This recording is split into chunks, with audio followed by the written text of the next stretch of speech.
금성이 산이된 이야기, 상상가설 추리, 만프로 뻥이고 증거 없는 이야기, 안드로메다급 소설입니다. 자, 별 시리즈 진행하고 있습니다.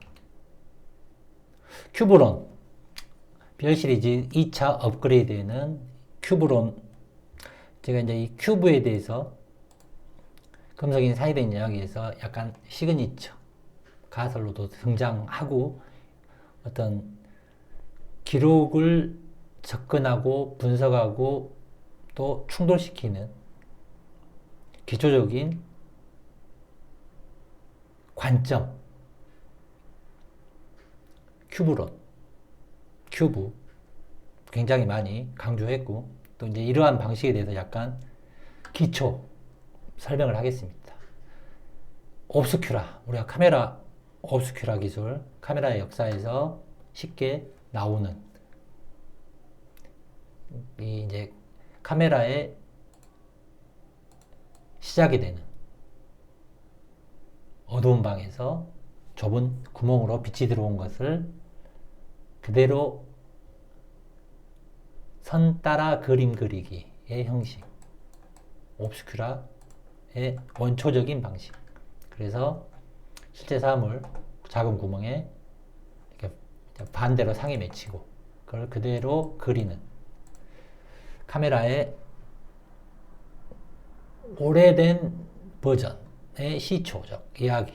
자, 이걸 비유로 자, 현상계, 실체, 우시아, 뭐 기타 등등 우리가 살아가는 자연계, 또 더 넓은 의미의 우주계, 나무, 사람, 바람, 인과관계,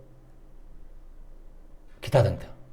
자, 이것을 기록으로 우리는 지금 시대에 바라보고 지금 시대에도 전체를 담지 못하고 다양한 기록, 글, 영상, 기타 등등의 뭐 건축의 또는 상징성의 이 기록으로 매 시간 초마다 저장이 되는 겁니다. 그리고 이제 모든 사람들이 종교적 관점, 역사적 관점, 또 현대사회에서 정치적인 뉴스 개념도 다 기록이라는 개념을 가지고 머릿속에 다시 재접근을 하는 거고, 자, 그래서 우리가 과거의 기록을 가지고 현대에 굴절되고 왜곡된 과정을 역으로 접근했을 때 실체에 대해서는 완벽하게 이해할 수가 없습니다. 완벽한 기록이더라고 하더라도. 자, 근데, 자, 이제 이런 관점. 그래서 기록 절대주의는 종교건 역사건 맞지 않다.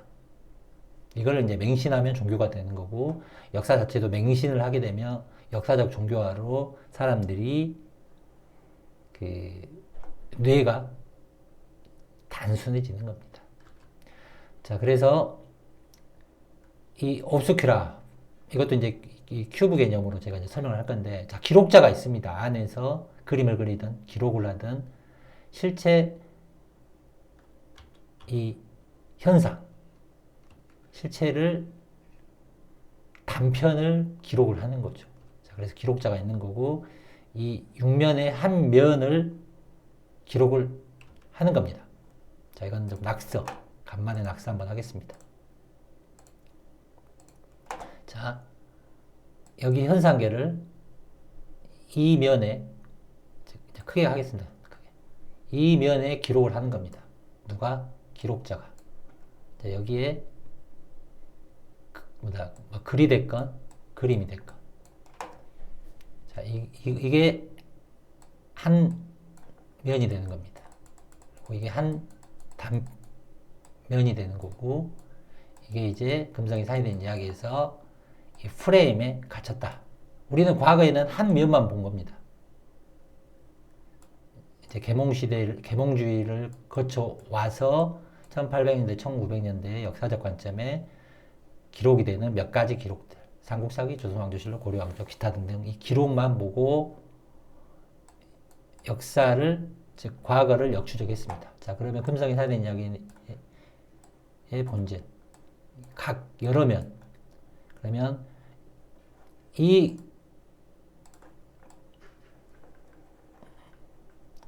기록이 가설입니다. 이 기록이 이쪽 면에 B면에 또 옮겨졌고 이 B면의 기록이 이쪽 C면에 기록되었고 이 C면이 다시 뭐 D면에 기록되었고 바닥에 기록되었고 옆면에 기록되었고 그래서 각 프레임 각 공간에 각 지역에 분배되었다. 아니면 인용되었다. 아니면 오리지널의 중심 스토리가 프랜차이즈식으로 확장되었다. 그것을 다시 조합을 하는 과정이다. 그게 큐브의 각면을 일단 두는 거다. 그래서 각면, 즉, 이 각면에 뭐 아시아사가 있고, 이쪽에 구라파사가 있고, 이쪽에 오리지널 무대사가 있고, 이쪽에 종교사가 있고, 이쪽에 역사가 있고, 이쪽에 정치가 있고, 문화가 있고, 그 면들을 연결시키는 겁니다. 일차적으로. 이렇게. 그리고 기록자 대신 이 안에 여러분들이 있는 겁니다. 자, 이해하실 분은 이해했을 거라고 봅니다. 자, 그래서 이 한 면만 보는 사람들. 제가 제일 한 면만 주구장창 봅니다. 한 면만. 이 한 면이 기록이 절대다. 절대 진리다.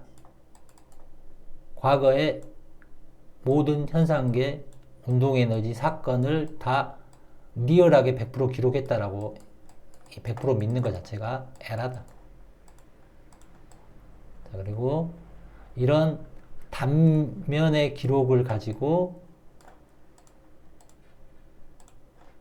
이 단면의 기록을 가지고 머릿속에 맹신을 해서 이 기준으로 공간만 크게 확장을 시킨다. 그래서 이 스토리, 사건, 인물이 이 전체에 또 100% 진실이다. 이런 확장법은 안 좋다. 이게 제가 이제 흔히 말하는 국뽕, 대조손뽕, 환뽕, 단뽕에 빠져버리면 이 전체를 전체의 공간, 전체의 시간, 전체의 사건들을 비교교차하는 법에 있어서 심각한 오류 현상이 나올 수밖에 없는 기본적 구조를 가지고 있다.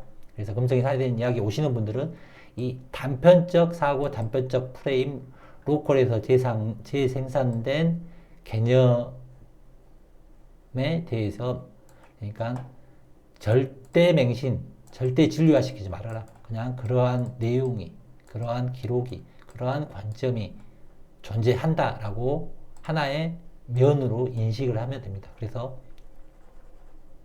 이 소화력이 중요한 겁니다. 어느 한쪽으로 기울어진 사고를 하면 안 된다라는 겁니다. 자, 그래서 이 큐브로는 동양사, 구라파 유럽사, 신대륙 또는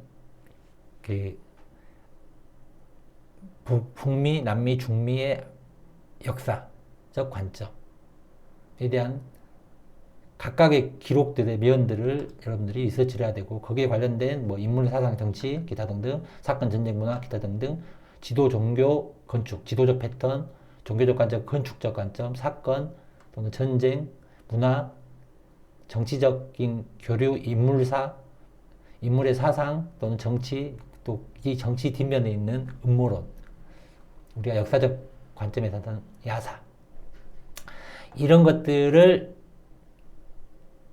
입체적으로 비교교차를 하는 개념이 큐브론이다. 그러면서 결국은 이 큐브를 깨야 됩니다. 이 안에 갇혀 있으면 안 된다. 이런 관점으로 자꾸 이 안에 갇혀서 기록만 외우는 방식. 외우는 방식. 누가 누구 우리가 조선왕조실록을 비유하자면 왕들의 족보, 계보 달달달 외울 필요가 없는 겁니다. 그걸 역으로 말하면 공화국 시대에 공화국의 대통령들 집안 살림 수저까지 달달달 외우는 형식이다. 그거는 시스템의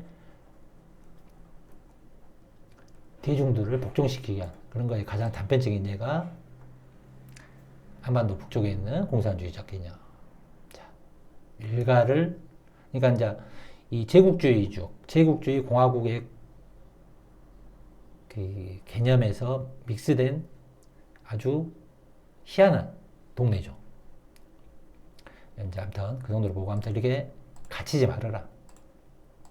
스스로가 갇혀서 이 기록을 달달 외우는 또는 이 이야기 저 이야기 막 외우는 거는 스스로가 프레임에 갇히는 거다. 결국은 이 프레임을 비교교차, 즉 기록, 어차피 다 기록입니다. 기록을 비교교차해서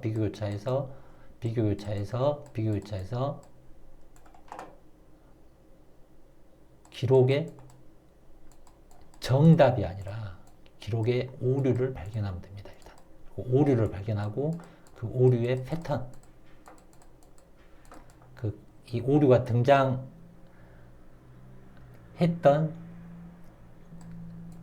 전체적인 사건, 인물, 기타 등등의 패턴을 이해하시면 여러분들이 머릿속에 답이 나오는 겁니다. 그게 중요한 겁니다. 제가 뭘 강조하거나 외우라고 하는 것보다 여러분이 스스로 사고를 해서 그러한 뇌의 활동을 하는 것. 이게 금성이 사회된 이야기에서 여러분들에게 강조한 사항입니다. 금성이 사회된 이야기는 어떤 종교, 정치 또는 기타 등등을 맹신하라고 여러분들의 의식을 건들지는 않습니다. 결국 본인 자아 속으로 들어가라. 이런 관점 충분히 이해하셨을 거라고 보고, 자, 제가 이제 이런 이야기를 하는 이유는 뭐냐면, 자, 드디어 큐브론, 시그니처 가설 큐브론을 가지고 통찰력을 스스로가 체크도 할 수 있고, 또 제가 이 산 시리즈에서, 별 시리즈에서는 이 방법으로 자주 앞으로 이야기를 할 겁니다. 자, 시그니처, 큐브. 그래서 저번 편 또는 기존에 했던 가설들을 6개를 조합을 시키겠습니다. 첫 번째, 이거는 별 시리즈 어제 했던 거 보신 분들, 자, 지금의 대만 홍모성 관련된 거, 지도, 홍마오성, 산토도밍고, 도미니카 공화국의 수도 산토도밍고, 그리고 도미니카 공화국의 서쪽에 있는 아이티의 생도밍그, 역사적 관점, 즉 생도밍고. 이걸 한 번씩 클로즈업 하겠습니다. 자, 이쪽은 지도적으로 홍마오성, 아이티 플러스 도미니카 공화국의 산토도밍고, 그리고 서쪽은 프랑스의 생도밍고. 이 지도적 패턴이 대만의 역사하고 패턴이 거의 비슷합니다. 그리고 이 위치에 청나라의 홍마오성이 생기는 거고, 이거 도미니카 공화국 수도 말고 일단 아이티 서쪽에 생도밍고 프랑스 지배지가 생기는 겁니다. 즉 대만의 홍마오성, 아이티의 생도밍그라고 하고, 뜻이 산토도밍고. 자, 이렇게 하고, 산도밍고는 세인트죠. 세인트 도밍고는 도미니카의 지금 수도. 그래서 이 전체가 생도밍고의 키워드가 입력이 되는 겁니다. 즉, 타이완, 대만, 홍마오성, 도미니카, 생도밍고 수도, 아니, 산토도밍고 수도, 역사에서는 아이티의 생도밍고. 들어갔습니다. 그리고 남명, 여기서 키워드, 남명하면 명나라는 스페인사하고 매칭이 되는 거고, 그래서 남명이 멸망하고 이 대만으로 정성공 빠지고 네덜란드하고 전쟁에서 동령국을 세웠다가 다시 청나라로 되는. 그리고 이쪽은 스페인 섬이었다가 서쪽을 누벨 프랑스, 프랑스의 식민지로 분할이 되는 거의 같은 연대입니다. 1600년대 후반, 중후반. 그리고 가운데 인물 정성공이 나옵니다. 자, 그러면 이 각각의 면에는 여러 가지 가설들, 난명에 관한 이야기들, 산토 도밍고, 기초적인 겁니다. 이 기초적인 것을 큐브에 넣어서 무엇이 나오느냐, 큐브에 넣습니다. 자, 이 그래픽은 제가 중간중간 사용하겠습니다. 이렇게 큐브에 넣습니다. 과연 무엇이 나올까? 여러분들 머릿속에서는 6개를 비교교차하고 가설들을 연결시켜서 결국은 무엇이 나오는가? 무엇이 나오는가? 이 가운데 무엇이 나오는가? 물론 여러 가지가 나옵니다. 근데 오늘 할 이야기는 한 가지. 바로 해적. 정성공도 해적, 정성공의 아버지 정지용도 해적입니다. 자, 우리 프란시스 드레이크, 1540년대, 1590년대 인물입니다. 프란시스 드레이크는 여러분들이 잘 알다시피 해적에서 영국의 귀족이 되는, 그리고 뭐 세계 일주를 하고 캐리비안, 또 드레이크 해협, 기타 등등. 잠깐 이건 구글로 한번 보고 가겠습니다. 자, 오늘 영상은 카페 프랜시스 드레이크 카리브의 해적, 룡, 큐브 조합론에 들어갈 겁니다. 자, 이쪽 내용들 시간 나시면 한번 보시고 이거와 관련된 이야기입니다. 자, 프란시스 드레이크 간단하게 한번 보겠습니다. 프랜시스 드레이크경 1540년경 1596년 영국의 탐험가이자 선장으로 영국 노예무역 항해에 참여한 것으로 유명하고 평범한 선원으로 시작해서 1588년 부제도 스페인 무적함대와 전투를 하였고, 자, 기타 등등. 원래 해적이었고, 또 기타 등등 쭉 이게 드레이크 영국에서 어떤 자기를 받는지는 기억에서 제가 없는데, 아무튼 기사자기 여기 나오나, 기사자기 엘리자베스 여왕 1581년 4월 4일 자기 수요 프랑스 외교관 마르쿠스 게라 엘리스츠 더 영거의 드레이크의 보석 하면서, 그는 엘리자베스 프랑스 국왕 동생인 결혼하도록 협상하였고, 기타 등등. 드레이크는 기사자기를 받은 후 애쉬 드레이크 가문의 문장을 일반적으로 채택했다. 프랜시스 드레이크 경의 새로운 업적 모토, 작은 시작에서 위대한 성취를.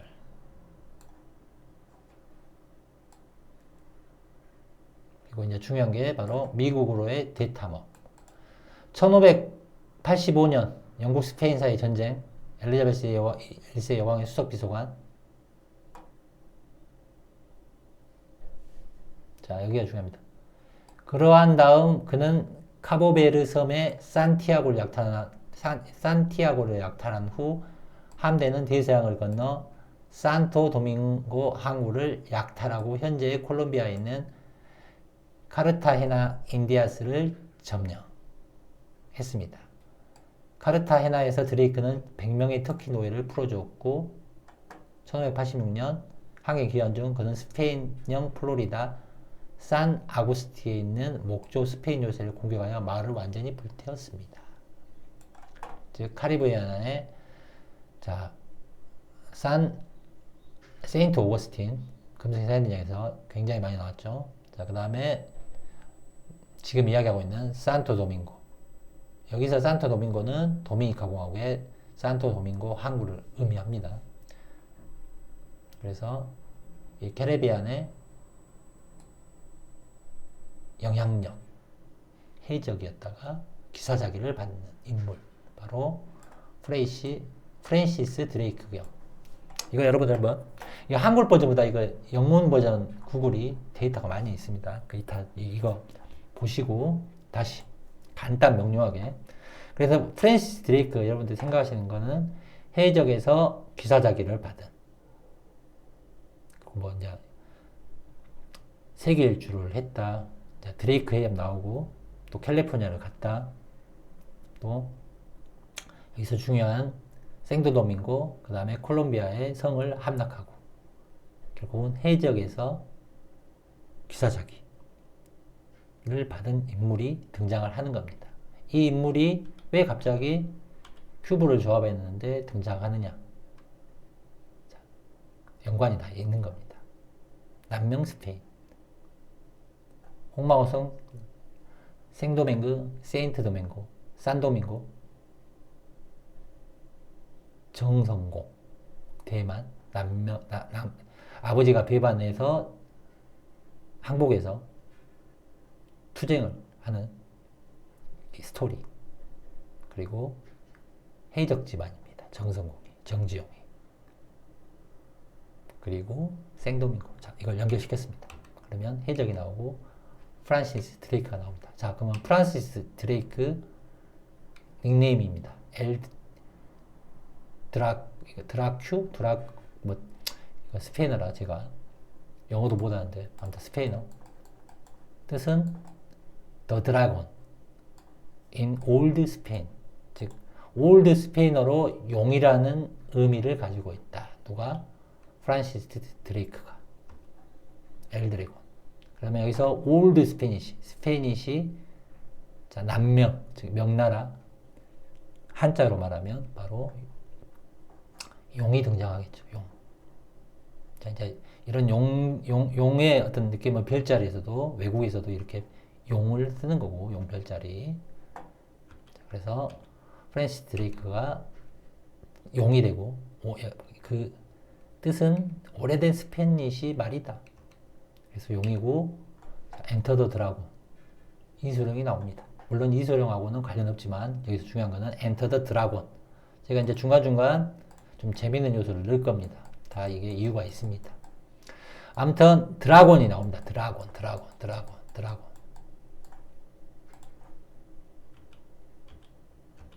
프란시스 드레이크. 자, 이 큐브로 돌렸습니다. 여기서 나오는 거는 프란시스 드레이크 인물이 나오고, 이 사람의 닉네임은 용이고, 해적에서 기사자기를 받고, 결국은 정지룡. 1604년, 1661년. 시간대는 다릅니다. 영국사는 그 장희빈 스토리에서 헨리 8세 이야기에서 약간 50년, 100년 오차가 나오는 경우가 많습니다. 실제 영국 역사가 많이 왜곡이 심할 수밖에 없는 거죠. 청나라를 이기고 나서 또 재정립을 했을 수도 있으니까. 아무튼 정지룡, 정성공의 아버지죠. 중국 명나라 상인이고 해적이고 군인이고 정치관이고 대만에서 네덜란드를 몰아내고 동령국을 세운 정성공의 아버지이다. 천척이나 되는 선단을 이끌면서 다른 해상 집단, 중국 명나라 관원 네덜란드를 격렬한 해전을 벌였고, 하지만 네덜란드 한편으로 정지룡을 통해 중국 물건을 수입하기도 했고, 1628년 명나라가 정지룡의 제독에 임명하자 그는 중국 연안을 완전히 장악하였다. 즉 정지룡, 해적에서 군인 정치가, 그리고 제독이 되는 겁니다. 누구하고 스토리가 똑같죠. 드라곤이라는 닉네임이 있는 프란시스 드레이크 경, 해적에서 뭐 제독, 이거 스페인하고도 전쟁하니까 또 기사자기, 똑같은 인물이 다른 두 개의 기록으로 등장을 하는 겁니다. 그래서 정지용이 되는 겁니다. 바로 용, 드래곤.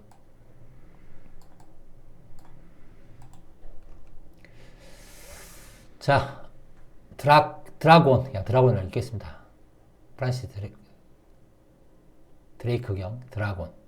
자, 정지룡의 용, 즉 용, 더 드라곤. 바로 카리브해